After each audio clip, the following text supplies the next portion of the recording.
How to upload a profile picture on Facebook without cropping. Hello and welcome to our channel. In this video, I'm going to show you the quick way to upload a profile picture on Facebook without cropping. Do watch the video till the end and don't forget to subscribe our channel for more tech and tips video. Watch the video till the end. Now without much ado, let's get started.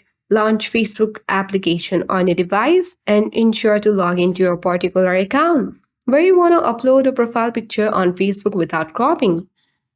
As you can see that we already have a profile picture on Facebook. To demonstrate, tap the three-line menu icon at top right corner of the screen.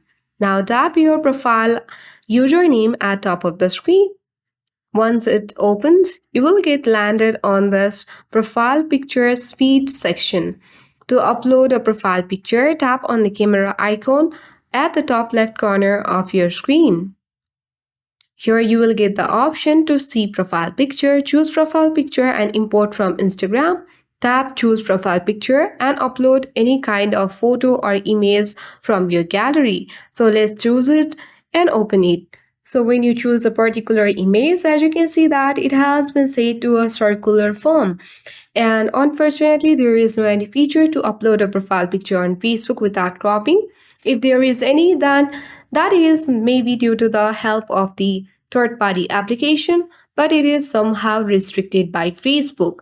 So after you have set it, you need to tap on the save button at top right corner of the screen and you can upload a profile picture on Facebook. But currently, it's not possible to upload a profile picture on Facebook without cropping. So I hope this video worked. Thank you for watching. See you in the next video.